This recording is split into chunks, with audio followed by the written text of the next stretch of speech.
Oh, yeah, definitely. Definitely. Even if you don't want to alter your consciousness, CBD and topicals, like supplementing your endocannabinoid system the way you supplement, because we know that we're short on omega-3 fatty acids is one that people tend to be short on, and we supplement, or for some of us, perhaps calcium, or perhaps, all of these various things that we might take. So in many ways, cannabis can be seen as just another superfood, another supplemental superfood, beyond its potential for mind-altering, meditations and such.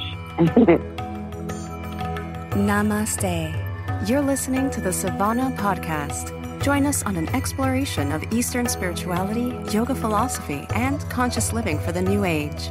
This podcast is a production of SivanaSpirit.com, the best place to shop for unique clothing, spiritual handcrafted jewelry, healing gemstones, and fair trade gifts from the Far East. Now, here's your host, Brett Larkin. Hello, my friends. Welcome back to the Sivana Podcast. We have a super exciting guest who I can't wait to introduce for today's episode. Before I do that, please consider leaving us a rating or review on iTunes, even if iTunes isn't how you normally listen to the show. We'd really appreciate your honest feedback. Now, diving into our topic for today, we have with us Dee Dussault. She is the creator of Ganja Yoga, which is cannabis-enhanced yoga classes. She has over 20 years experience doing this. She was one of the first yogis to offer public enhanced yoga classes. And her book, Ganja Yoga, was released by Harper Collins in April 2017. And she's been featured in Vice, Business Insider, the New York Times, so many cool places. And she shared this Ganja Yoga with thousands of people. And today she's going to share it with us. And we're going to get to really sit down, understand this movement. And Dee, I'm so excited to have you here. Welcome. Thanks, Britt. Excited to be here. So I would love it if you tell listeners a little bit more about yourself and how you came to fuse your yoga practice and how you got to where you are today. And then I have so many questions for you about how this originated. Were the ancient yogis using cannabis as well? And I want to ask you questions that are geared both towards people who are maybe curious about this or people who already are using cannabis regularly and want to kind of go deeper. So we'll cover both. But tell us just a little bit about your background first. Yeah, so as you said in the intro, I've been doing yoga for 20 years. So, regular, sober, hatha yoga. I got into it in my mid-teens and it just really stuck. But when I tried cannabis in my teens, it did not take. And in fact, it was a really bad reaction for me and I got really anxious. So I didn't end up using cannabis, recreationally, spiritually, in any way until my late 20s. So I had, over a decade of sober yoga. And then I tried cannabis once in my late 20s and I was really, nervous about whether I would have the anxiety and the paranoia that I'd had previously, but the context was right and everything was great. And, I found that I loved the herb, as much as all of its advocates do love it. And I found it made my yoga far more deep and rewarding and interesting. And I could just really let go of, parts of my mind that were oftentimes challenging to release. And I could just start my practice from a higher baseline of relaxation so that I could go more deep into some of the mystical or spiritual aspects of the practice. So it just really propelled, me even deeper into the yoga journey. And I found it so rewarding that I wondered to myself if others would, feel the same way and would want a place, to get high together to enhance their practice together. I didn't know if it was just me or if it was a thing or what. So when I did a Google search, this was 2012, by then I just became a yoga teacher and there was no other mention of it. There were dispensaries, a couple sprinkled across the states, I think mostly California, that offered yoga classes. So their patients, could come in and do complimentary yoga, the medical marijuana patients, but they weren't allowed to consume on site. It was, until recently, it has been illegal because of prohibition. So it's not really the same as just, providing a space for patients. In this case, for my classes, we get high together and the space is there to actually consume in community. That's a vital part of it. So, I think of myself as a pioneer in that way, as the first to offer public cannabis-enhanced yoga classes, even though, of course, the dispensaries had a version of that. And then if you look later back in history, there's definitely incidences of it. I'm sure the hippies in the 60s and 70s were doing yoga high, and ancient Indians way further back were definitely doing it. But just sort of being a part of this movement nowadays, where more and more teachers and more people are using the practice and the plant together, it's really rewarding and exciting for me.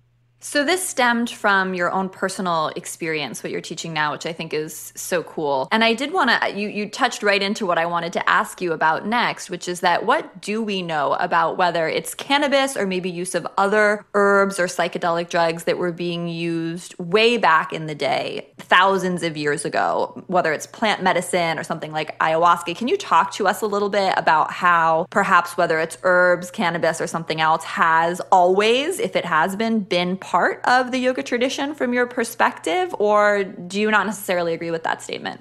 Yeah, no, I do agree with that statement. I even, before yoga, whatever yoga is and whenever that might have started, there's even sort of debate there of when things actually originate. But before, postures, before settlers and invaders and all of that, are very, very early, near primate ancestors, our cave dwelling ancestors would be, of course, consuming, all kinds of plants, right? For food, for medicine, and then potentially for the psychological or spiritual, effects. Of course, those cave dwelling ancestors wouldn't think of it as spiritual. They wouldn't have that concept necessarily, but there's theories that human higher consciousness, like our prefrontal cortex of the brain, actually developed as a result of our early ancestors consuming mind-opening, plants and fungi.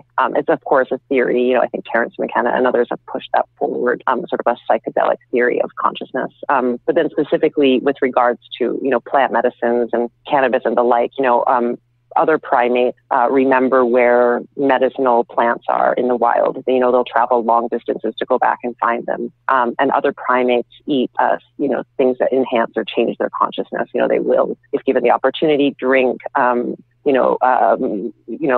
fruits that have become fermented and turned into wine, coconut or other things that might, ferment to become alcoholic. They will, willingly use substances to change their consciousness. So our primate ancestors do, other animals do. And so, of course, why wouldn't our early, cave dwelling ancestors and hunter-gatherer sort of era ancestors do this, right? So in trying all of these things, we would notice which ones, brought meaning and joy or deeper connection or a sense of oneness with the cosmos or whatever that very early pre-yoga thought was. There's this thing called the bicameral mind that describes how our cave-dwelling ancestors might have, had consciousness, and it's very different from ours, so it's even hard to talk about. But the idea is that, plant medicines were a vital part across, the whole world. So everywhere, every continent where cannabis has, is able to grow naturally, our ancient ancestors used it, whether for food, for medicine, for spiritual purposes, and then eventually for ropes and textiles. So definitely, and then moving into the, India, and the early yoga there as the, Aryan ancestors, the Scythians, came across and invaded India or, came to India. And the, tribal traditions, the shamanic Indian traditions merged with these Aryan traditions to become what would be, the Vedas, right? The earliest yogic text and the oldest literature that we still have, this oldest, religious literature we have. So these Vedas, to speak very reverently about something called Soma. And it's not clear. I can't say it's 100% clear that it's cannabis, but most historians who look into it, argue that it is. There's this idea, there's the phrase, the guardian lives in her leaves. So it's something green, it has leaves, it's fragrant. There's all of these hints that it may be cannabis, or at the very least that Soma was a mixture of cannabis mixed with other things. Is this Soma what's mentioned in the Bhagavad Gita? I'm trying to make a connection here, or is it in a different text? So the Soma itself is mentioned in the Vedas, so the very, very ancient the four oldest books that predate yoga. And then I'm not positive that it was in the Bhagavad Gita. I can't say for sure. I haven't read it, but it is mentioned later in Patanjali's Yoga Sutras. So it's not called Soma there, but in his Yoga Sutras, this is like the text that yoga teacher trainings, mostly all use this text, to outline what yoga is. And Patanjali says that one of the ways to attain enlightenment, the ultimate goal of yoga, is through herbs. And that's all he says. He doesn't say which herbs. But again, there's this idea that, something was used spiritually back then, whether it's definitely cannabis or perhaps something else. But I don't think cardamom is a precursor for enlightenment. You know what I mean? Yeah. You know? Tell listeners and tell me more about this word soma, and maybe can you define it? Or again, I know you were sort of implying that it's green, it's leafy, but go into a little more detail there. So yeah, there was, it was spoken of, not so much described beyond just the color, but it says, for example, it will, wash away your sins, that the person who consumes soma will be likened to the gods, right? So, this can be hubris depending on one's spiritual tradition, but for the most part in Eastern spirituality and in yoga, becoming God, oneself, or attaining enlightenment, realizing the God within, getting Krishna consciousness, or all of these different things are pretty much the same thing, realizing one is part of the universe, and one is God, and God and one are the same. So drinking this miracle soma was said to bring that. But so there is a theory that soma was a mushroom, a psychedelic mushroom. So I put that in my book, that there are other theories, but to me the most evidence lies in the fact that it was cannabis. In part because Lord Shiva,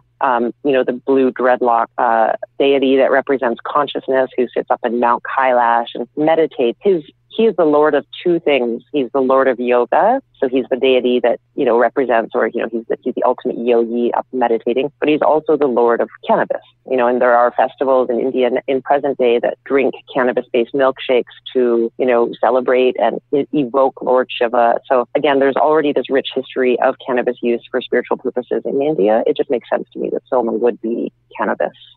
And for listeners who are really curious about this, I do think that whether it's called soma or it's just alluded to as an herb that's given, I do think it is in chapter 11 of the Bhagavad Gita, and we do have an episode on that here in the Sivana world. So if you want to check that out, guys, it's episode 109 if you want to dig a little deeper into what we're talking about right now.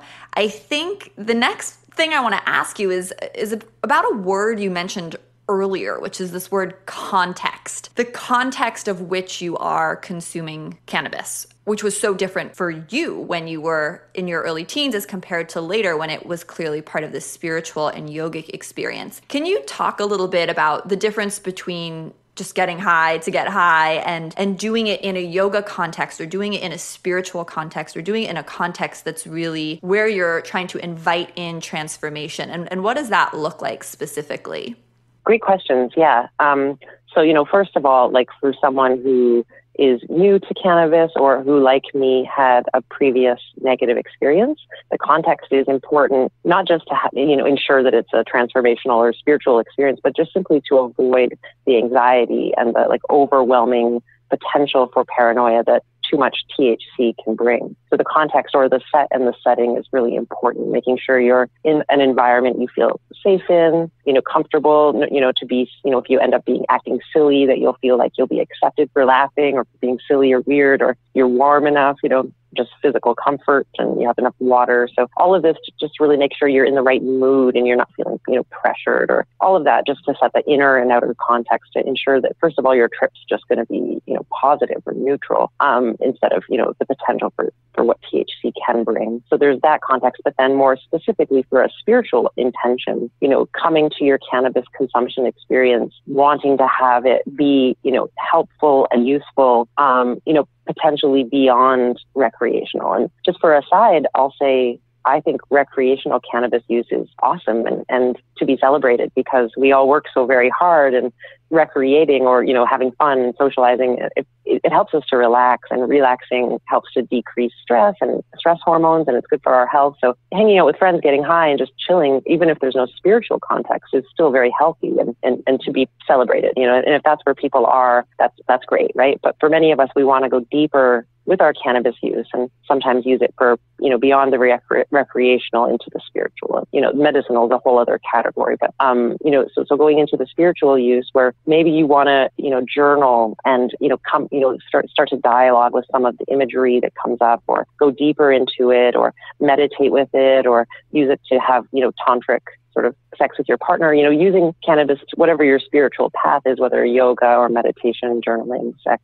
and others, nature, using cannabis to deepen those spiritual experiences, or to invite, more depth into those, already very spiritual and rich experiences. So my first point is that recreational and spiritual and medicinal are all interrelated and on a spectrum. That I don't want to denigrate the recreational use, but for those that have spiritual intentionality, who are on a path, to take extra time to make the cannabis experience more spiritual, might be something simple like setting up a small altar, putting your pipe, your grinder, all in front of you with, maybe a crystal or a gemstone or a tarot card that speaks to your intention, or, photograph that evokes something for you that feels spiritual, maybe a picture of Lord Shiva or an incantation or mantra to Lord Shiva. You can make it what works for you and what feels authentic and good for you. And then sort of as you consume, to do it mindfully, like, oh, I am Lord Shiva taking in the cannabis. I am having a quiet moment with myself right now and tapping in and taking this,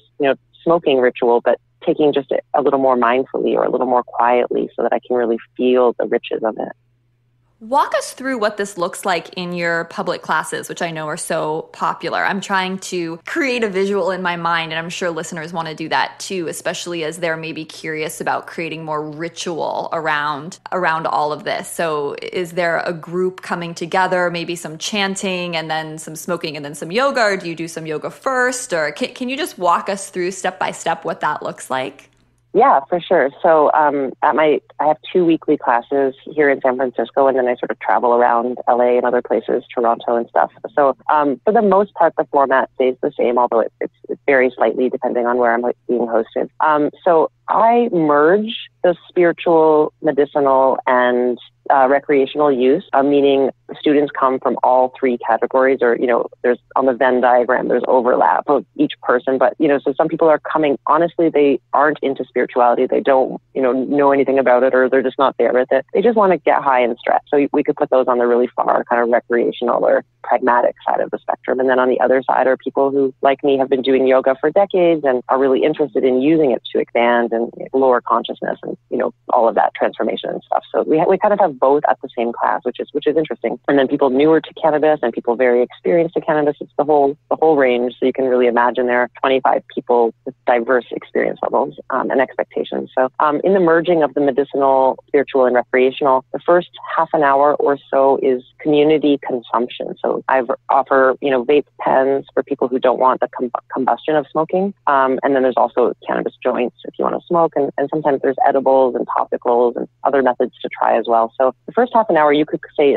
could look quite recreational. I mean, it's just a bunch of people hanging out smoking, right? But for many of these people, they've never got high in public before. With prohibitions, we don't have cannabis cafes, and getting high with other people, is not normal yet. So for many people, this is a big step and an exciting step. And just getting high with people feels revolutionary and psychologically edgy or boundary pushing. So they're kind of, playing at their psychological edge. It may not be spiritual, whatever that word actually means, but it's still quite interesting for many people. Like, whoa, this is kind of a big deal. It's kind of fun and exciting. And so we do that together for about the first half an hour, and it's to consume as much as you want or as little as you want kind of affair. So everyone's got their own unique relationship with the plant, of course. And then we do, a hatha or restorative yoga class. Sometimes it's partner yoga and other things too, special classes. But for the most part, it's really relaxing, slow, introverted yoga. So eyes closed, easy poses, back to basics poses, so that it's not about using the cannabis to develop your asana or you develop your postures, but to use the cannabis to go more deeply into the basic, easy postures and see if you can find fascination there with, your tissues, your heartbeat, your blood flow, your breath, and really back to basics. And that's where it becomes spiritual. We don't really do chanting. I don't really bring in Hindu mythology. But tapping back into your body, especially here in San Francisco with all the tech people who are so disembodied, that's a spiritual act, to re-inhabit your body with mindfulness and with compassion and patience. So that's sort of the outline, and many people would not call it spiritual, but for me, it is a very deeply spiritual practice. This podcast was brought to you by SivanaSpirit.com. In ancient Indian mythology, and even today, chakras are considered to be the most important energy centers in the body. It's been said that when all 7 energy points are aligned, deep spiritual development occurs. When the chakras come into balance, they bring harmony, spiritually, mentally, and emotionally. In fact, sometimes when we feel off, it's really just these energy points that need to be worked on. Celebrate the 7 chakras with a beautiful must-have chakra tank. Printed down the spine with sophisticated metallic ink, the chakras are represented by unique hand-drawn symbols. You can add a pop to your style with elegance, all while reminding yourself of the deeper spiritual truth of our world. Use the exclusive discount code PODCAST30 for 30% off your first order today. Do you want a $25 gift card from SivanaSpirit.com completely for free? It's super easy.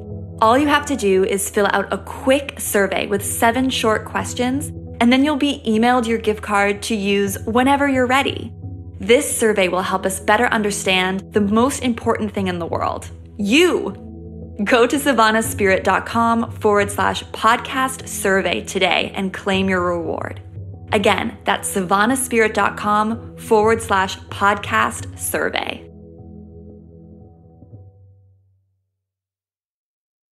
No, I think the act of redirecting people back to their breath and back to body awareness, regardless of the exact context, is so needed, so important. I want to ask you now I'm going to ask you from the 2 different extremes of maybe people who are out there. So first, the skeptic, right? For someone who's maybe, because I know a lot of our listeners have a very serious yoga practice and dedicated spiritual practice. For those listening that have never tried cannabis before, this is really out there for them, you know. What do you have to say to them in terms of perhaps why this is valuable, why it might be something they want to consider trying? And then I'll ask you from the experienced cannabis user as well some questions. Cool. Yeah. So, I mean, it depends on, how or why you're using cannabis. So when we think of cannabis, for the most part, we think of THC, right? Like the part of cannabis that gets you high. And so we think of getting high, we think of altering our state. This THC experience can be, amazingly euphoric. It can induce creativity. It's been shown scientifically. It can bring on a, bigger sexual response. So there's all these awesome things that THC can do. I mentioned earlier, it can cause anxiety at too high a dose, but when the dose is right, if the person's in the right context, THC can, get you into a sort of shamanic or mystical or, an altered state, much like ayahuasca or other things like that. So for people who want to enhance their practice in that way, THC and, combinations of THC and other cannabinoids can really take you there, right? But I also understand the skeptic, just the concern of like, well, yoga is already a perfect practice. I don't necessarily feel like I need something psychedelic to make it, more interesting for me. I already love my yoga. To that, I would say that's awesome. We all have our own unique path to the mountaintop, but definitely consider CBD. It's not psychoactive. It doesn't make your yoga trippy. It's a component of cannabis, but it's just getting more media attention these days for all of the amazing health properties. It's a neuroprotectant and anti-cancer and anti-anxiety and helps with sleep and just general body connection, body well-being and pain relief, anti-inflammation. So if someone doesn't want CBD, to me that's shocking. Who wouldn't? It's for pets, it's for children. Potentially, it's just such a beautiful component, and you can get it from hemp, and in many states. So so it's like when we're talking about cannabis, in a way, we're talking about 2 totally different plants, right? The CBD part versus the THC part. Does that make sense to you? It does, and I think it would be great for me and everyone listening if you want to break down, I was going to ask about this a little later, but let's just talk about it now, the different components of the plant and sort of break down exactly what you're talking about here. I know there's so many threads and strains and, it's gotten so fancy these days. It can be overwhelming, for someone who's not interested in it. I mean, it can be fascinating and amazing for people who are, but for someone who's not interested in all the strains, it can be like just kind of a blur. So, THC is one of the cannabinoids. Cannabinoids are the chemical components. You don't have to remember that word per se, but it's one of the main components of weed. And CBD is the second most, for most strains, the second most commonly occurring. But there are over 80, and they're all being researched now, and they all are showing various health properties, antifungal, antibacterial, all of these different things, some help with sleep. And so, of course, the pharmaceutical industry is interested in this to be able to extract these individual components and put them in a pill. But studies are showing that whole plant medicine, using the plant as a whole natural thing actually has better results. It's not just hippie idealism, it's actually being shown. So of course, keeping that in mind as we explore these components of CBD, THC, and then the others, it may not be worth listening because there's 80, I think, and they're all wonderful. But these are the two kind of biggies, and CBD is definitely, my fave, although I love THC too. And another part of the plant is the part that gives it its smell or its fragrance. So these parts are called terpene, and that's what gives the individual plant its unique fragrance compared to a different strain. But these are starting to become seen as more important than the cannabinoids or the name of the strain, but rather the terpene profiles. The different flavor combinations are also showing various health results. And it's all just very fascinating and exciting times. Yeah, I think there's so much research, and the pharmaceutical companies are interested in it now as well. I think that's a great breakdown. And in terms of THC, CBD, and the odor, can you just give us, again, very quick, broad overview of what's happening in the body when these substances are entering, in terms of what's happening in our brain and what's happening maybe with our heart rate and that kind of thing for people who don't know?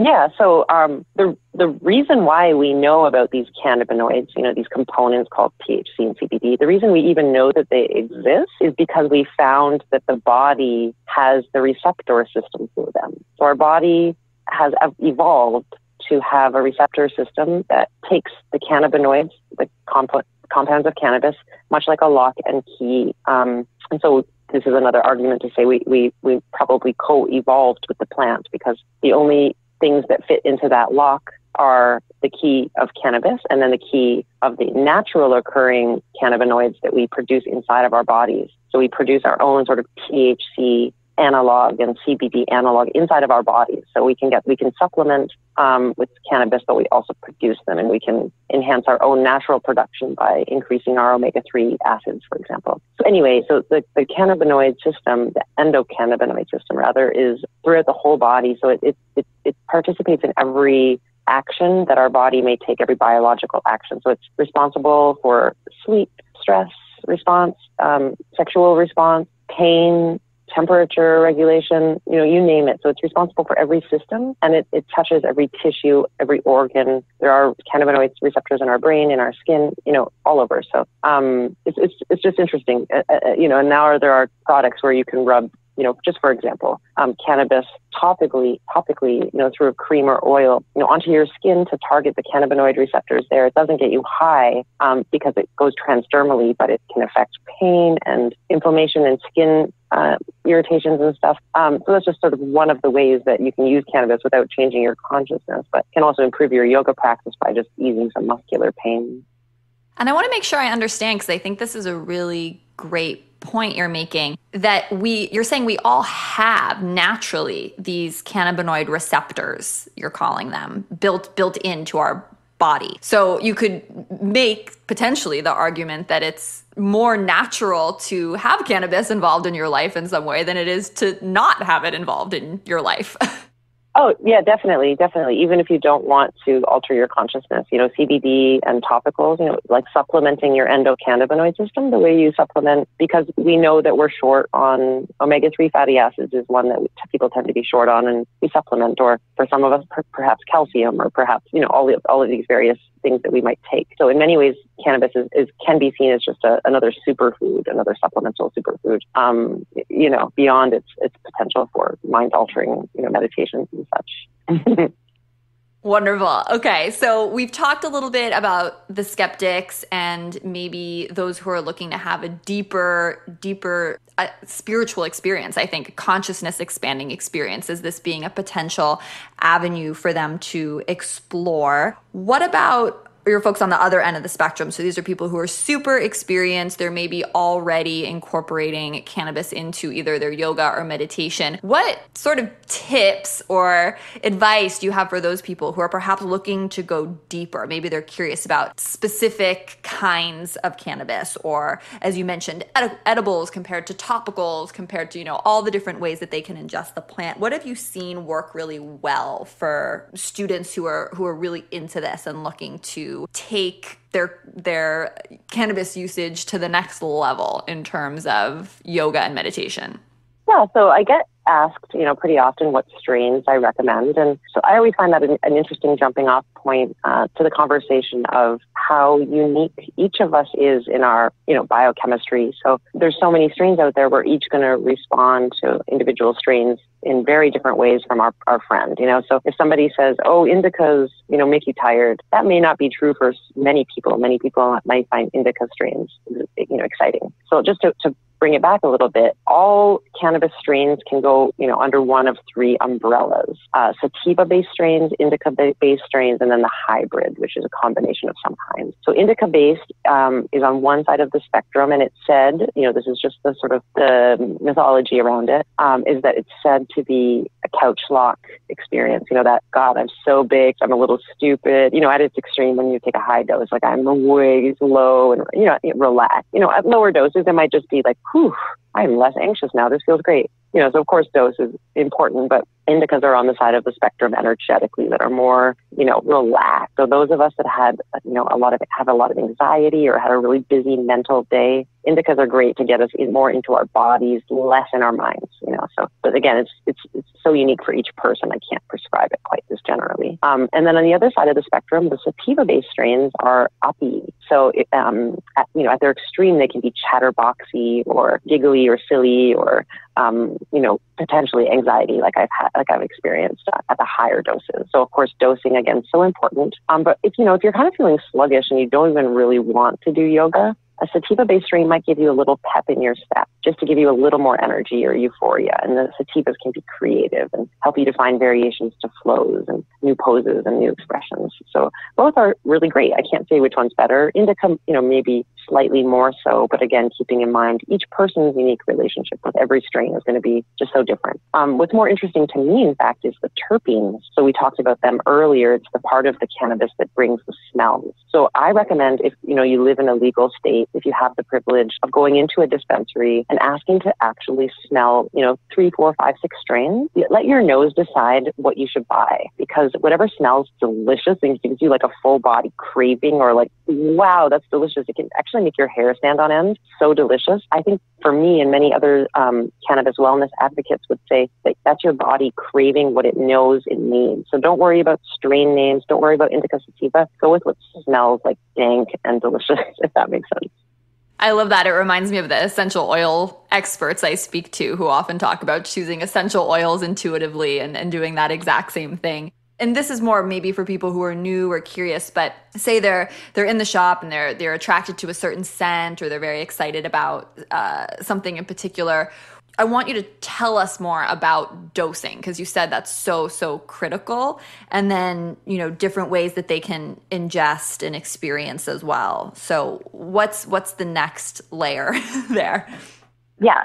So no matter what your method is, your ingestion method, dosing is critical, because you can always add more. And, I had such a overdose experience or overconsumption experience in my teens that I was unable to continue. Like every time I tried again, I would have sort of a PTSD. I'd be so afraid the anxiety would return. So I don't wish that for anyone. I would rather people underconsume and, maybe you didn't feel much. And then, okay, well, tomorrow night, maybe a little bit more. It's better to have a boring night than a traumatic night. So dosing is important. It's really hard to give a prescription, but for an ultimate first timer or, newer person or nervous person, I would say for a joint, a puff or two, and then wait, 10 minutes. And if you're at a good level, just, enjoy that level. You don't have to get blitzed, totally in an altered state. You can have a mild altered state, so less is more. And if you want, a third puff after 10 minutes, explore, mindfully. And then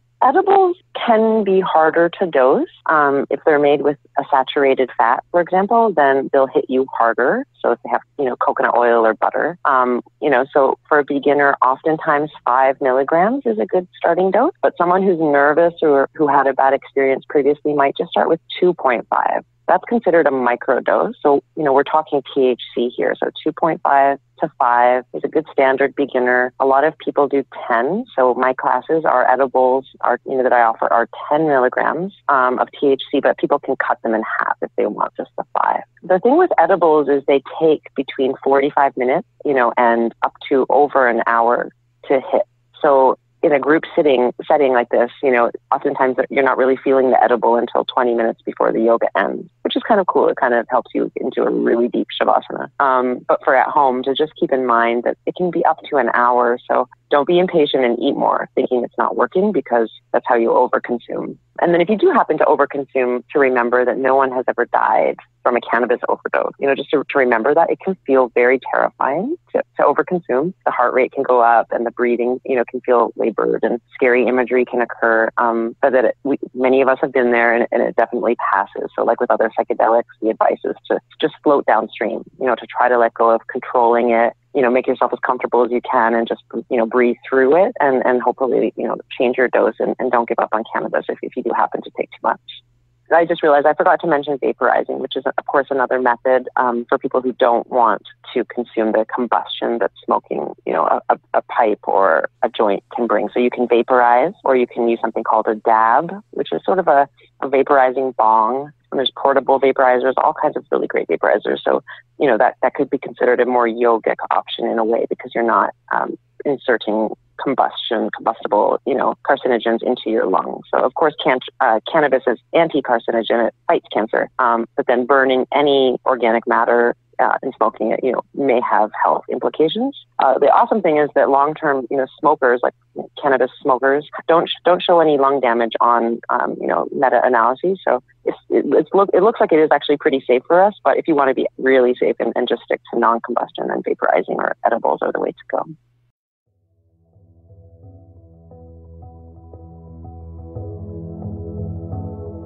There's nothing more essential to a gemstone collection than rose quartz, and SivanaSpirit.com has a beautiful selection you'll absolutely love. Use the code PODCAST30 at checkout for 30% off, and we promise you and your heart will be thankful.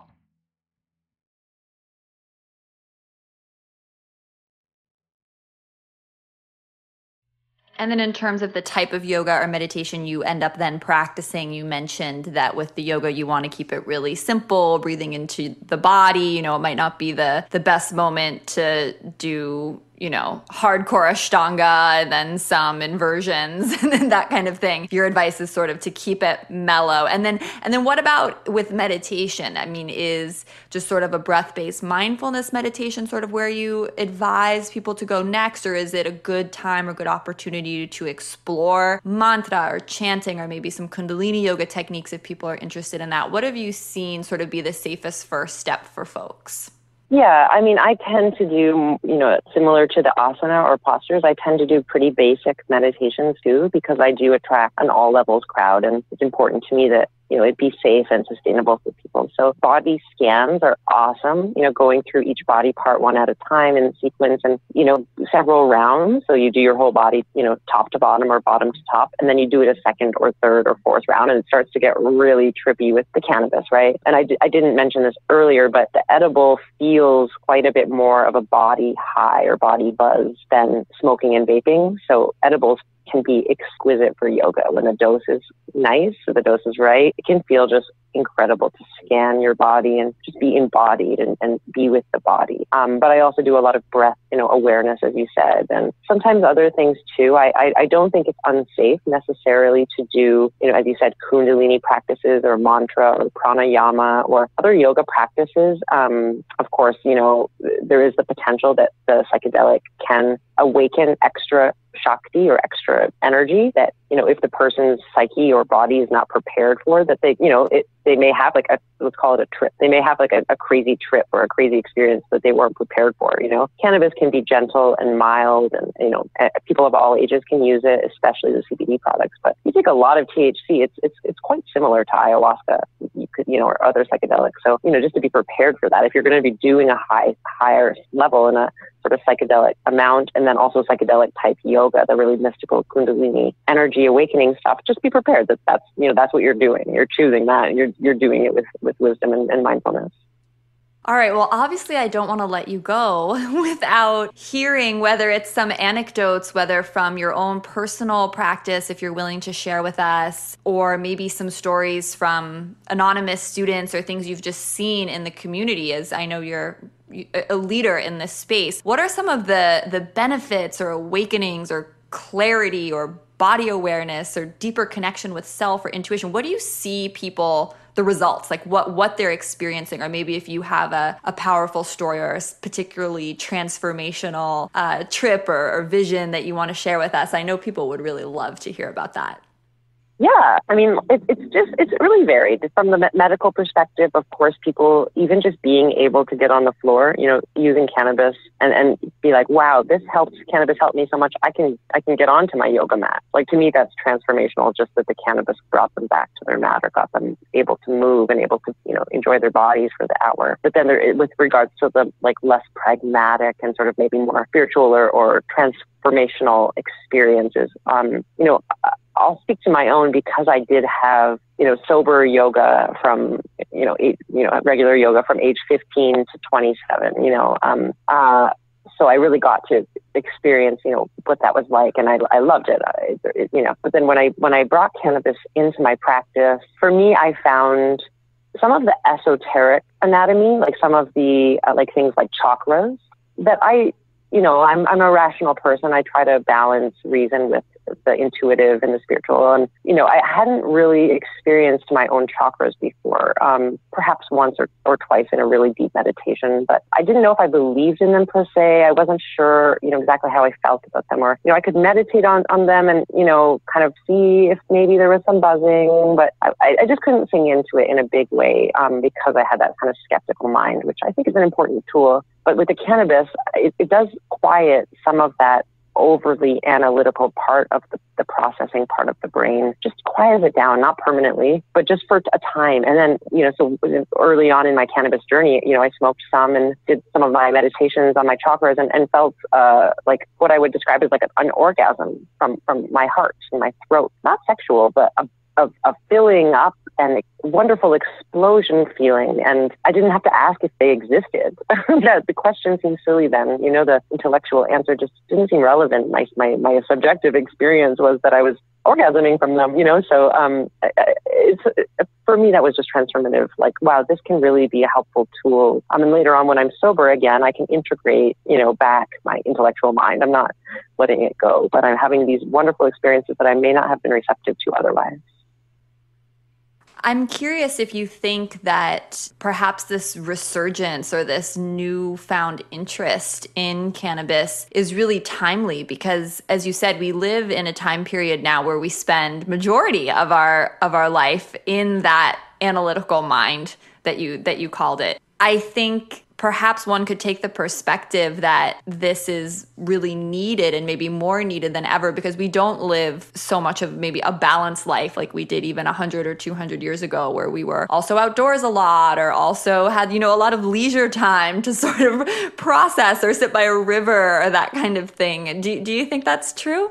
I do, yeah. I think that it's true of, cannabis and also, plant medicines like ayahuasca, that we, evolved alongside these medicines. And I have the belief or the feeling that, Mother Nature or, the earth or the universe, however you want to describe it, wants us to be consuming these medicines so that we wake up, and realize, that we're out of balance in our lifestyle and we're hurting ourselves and each other and our home. So I think that there's an environmental sort of impetus, behind the resurgence of plant medicines like cannabis medicine. And I feel like I'm a part of that. It feels really great.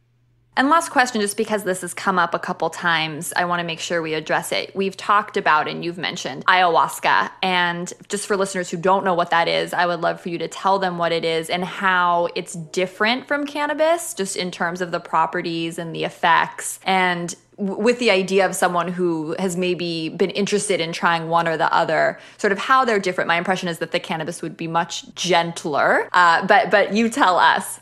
Yeah. So ayahuasca is a mixture of, 2 or more plant medicines, from South America. It's also very ancient, and it's interesting. It's a root and a vine that do not grow near each other. They're not on the same plant. So somehow these, ancestral, South American natives thought to put them together and cook them up together. And then it creates many things, but one of the things it creates is DMT, which is already in our pineal glands and, can awaken very, very transformative, healing spiritual experiences, very potent medicine. And so that's becoming more and more popular for the spiritually minded, sort of, North American, but also kind of global person. A lot of yoga people or spiritual people going down to work with shamans in that way. And so the context there is already really established, the spiritual context. People do not use ayahuasca recreationally. It's not, there's no blurring between the recreational. It's medicinal and spiritual. So there is that kind of blurring there, but it's not at all a party drug or a party medicine. Yes, for listeners who don't know, it can make you vomit profusely and, a slew of other very unpleasant side effects. So yes, it's definitely not like, let's just have fun at a party type of experience. No, drug. It's not fun, in that way. But unlike ayahuasca, cannabis can be fun, at the higher dose, it's not fun either. But yeah, and I think that's where this line between spiritual and recreational, all of a sudden things get really blurry, right? And that's what's interesting, and that's why it's interesting talking to you today. Yeah, I would posit that, if the dosing spectrum might be microdose, small dose, regular dose, large dose, and then sometimes they call it a heroic dose, like a very large dose, and then they call it a shamanic dose, right? So there's this idea on that spectrum that the more you take, the more psychedelic or shamanic or potent or trippy the experience. So I would posit that a high dose of cannabis is not that different from a medium or low dose of ayahuasca. Do you know what I mean? Like the shamanic dose of cannabis, the real trippy, you don't barf in the way that you barf with ayahuasca, but you have other crazy effects. And on both of them, you might feel like you're dying or you're reliving all the lives or all the negative things you've ever done can flash before your eyes, or all of this really kind of crazy, trippy stuff that you would want a container, not necessarily a shaman, but you would want to kind of be expecting that that's going to happen. And some people want that and use that. I'm going to take a high dose, a shamanic dose of cannabis, and I'm going to go deep into my psyche, and it's going to be painful and it's going to be great, like transformative, right? That's not what we're doing at Ganja Yoga, but I can see that spiritual use is available for people, very similar to ayahuasca. And it seemed to me that so much of ayahuasca and the setting of it being with the shaman was really to help people process what it was that just happened, or to sort of talk through or really digest their experience. So it's not just like, whoa, I had this crazy high or this crazy vision and now I'm just sort of plopped back into my regular life. Is there advice you have for people who are maybe, not able to come to your classes, and we'll get info on those in just a moment, but who are sort of working at home as a way to really process what's happening if they're experimenting in this way? I know you mentioned journaling, but is there anything else or some specific journaling prompts even around that you want to share with folks? Right. Yeah. So, so if the yogi or the practitioner is, new, of course, I'll reiterate that I think a microdose or a small dose is really where it's worth starting. And only once you have a familiar relationship with cannabis at a regular dose to even begin exploring what we'll call, the shamanic doses or the mega doses. So, this is not for the beginner, but let's assume someone's been using cannabis and is familiar. And yeah, I want to take a real large amount. I want to, go deep with it, then I would say, yeah, you do want to, if you don't have a friend who can, be there with you, then you do want to have some way to integrate, especially after. So journaling is one way, but just to sort of be able to take that experience that you had and bring it back into your ordinary, reality, ground it back, so that you don't feel like you had this weird, one night trip that is distinct from the rest of your life. Other ways might just simply be to talk about it, with friends or forums online if you don't have, in-person friends, or to just sort of normalize it in a way and hear other people's stories of their own kind of, we'll call them trips or voyages or journeys, and sort of just kind of make that experience more a part of your sort of reality, normalizing it by reading about it and talking about it, but also kind of journaling or collaging or other art or even, dance, like not like but just sort of movement practice where you just put on music and let the music move you and feel like in this movement, I'm integrating that journey I had yesterday, or, kind of a movement ritual, or there's just different ways to kind of, integrate it. Or maybe you burn a piece of paper and let go of parts of yourself because your journey showed you that you're holding something you don't need to hold or whatever. But there's just so many different ways to kind of to bring it back in or bring it back home.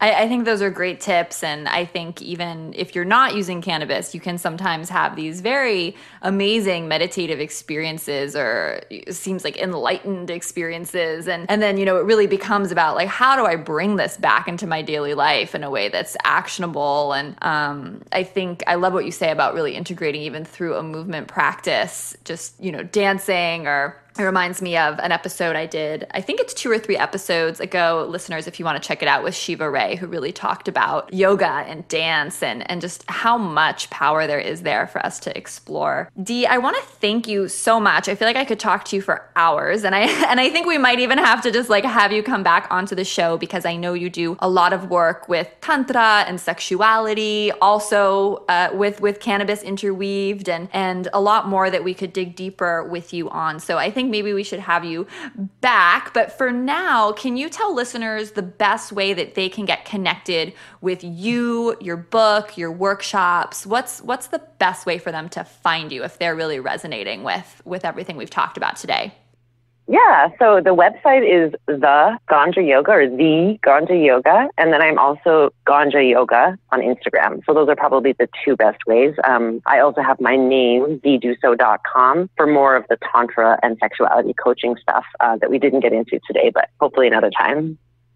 Perfect. Well, we'll link all of that in the episode notes, the description below. And listeners, tell us what you thought of this week's episode. Did you come into this a skeptic, or perhaps you're already integrating cannabis into your yoga practice or meditation practice? Let us know. We're really curious to hear from you. And of course, I love getting your requests and feedback on the show. So one of the best ways you can do that is head on over to our Sivana East Facebook group. And I would love to approve you as a member. It's a private group, so we can really get into some good discussions. And of course, Dee, once again, thank you so much for being with us. Listeners, I can't wait to connect with you next week. And so much love from my heart to yours.